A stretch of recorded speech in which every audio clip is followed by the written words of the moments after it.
Should be concerned about the university not just because of the importance of scholarship and research, but also because it's the training ground for our future leaders. When I teach students, I look out into the classroom and I don't just see 150 faces. I see a future president of the United States, a future chief justice, a future editor of the New York Times, Washington Post, a future senior partner of Goldman Sachs, the future leaders. And they are being miseducated in ways that completely undercut Western values. No tolerance for dissenting ideas. They know the truth with capital T and capital T. They require safe spaces for their ideas, but not for the ideas of others. They require trigger warnings if they might be offended by an idea that's suggested that's different from their own values. The kind of light fog of fascism that seems to be descending on many universities poses a tremendous danger for the future of Western values because it threatens to miseducate the future leaders who have to promote the values we cherish.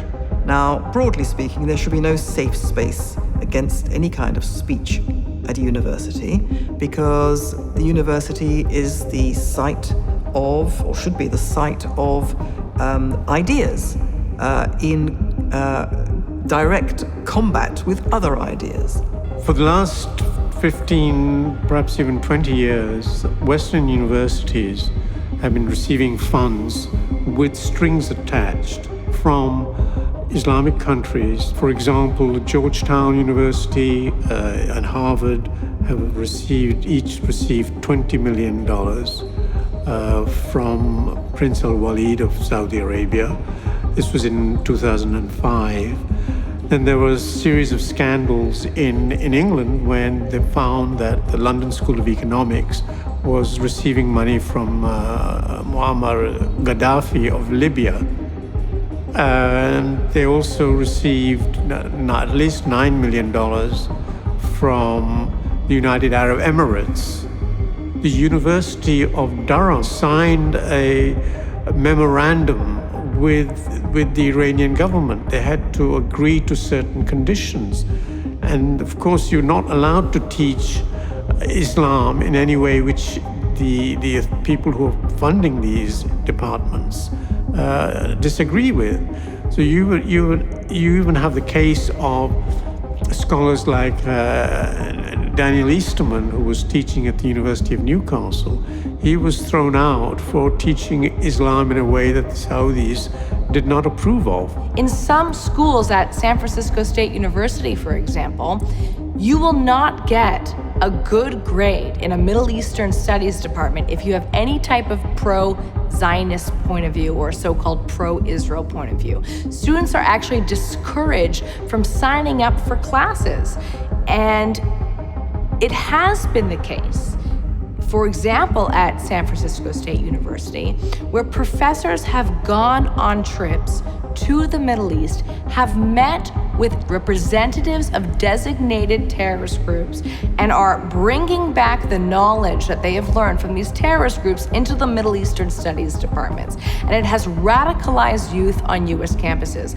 We have an example where students are posting, again, on Facebook at SFSU, pictures of themselves holding knives, saying that they want to kill Israelis and to intimidate Jews. You have pro-Israel or Jewish students who can't even walk around campus with a Jewish star. University administrators have their own right and obligation of free speech. Professors, deans, presidents, board members not only have a right but an obligation to condemn hate speech when it occurs on their campus while defending the right of the hater to express that speech outside of the classroom. In practice, freedom of speech has been under increasing threat in Britain in a number of ways. First of all, hate speech has come in a big way. There are certain sorts of speech which largely consists of the giving of offense to groups which are self-designated victim groups. They are entitled to say, we're offended by this discourse, and so we wish to suppress it. And the state basically comes in and says, yeah, we think that's correct, and it should be deemed hate speech, and we should give it no oxygen whatsoever. We should give it no platform. We will deal with it either by the law or by informal means to eradicate it. This has been taken to some extremes in Britain, obviously in America too, on campus, in which the giving of offense through hate speech has created the demand for safe space on university campuses. We can smile, we can laugh, but this is what's happened to American universities, which were the pride of our society 20, 30 years ago. The students are the end product of the problem. The problem is with the faculty.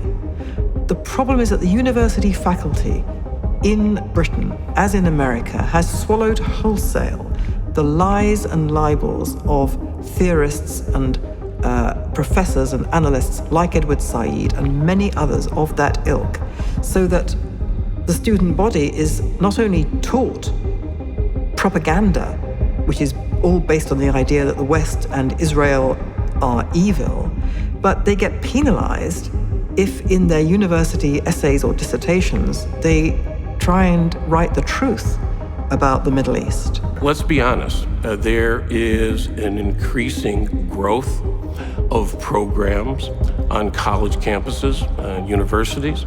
Many of them are in response to political agitation.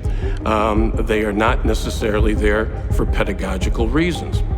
And so we have various studies programs that are out there, which are designed not to teach students how to think, but to teach students what to think.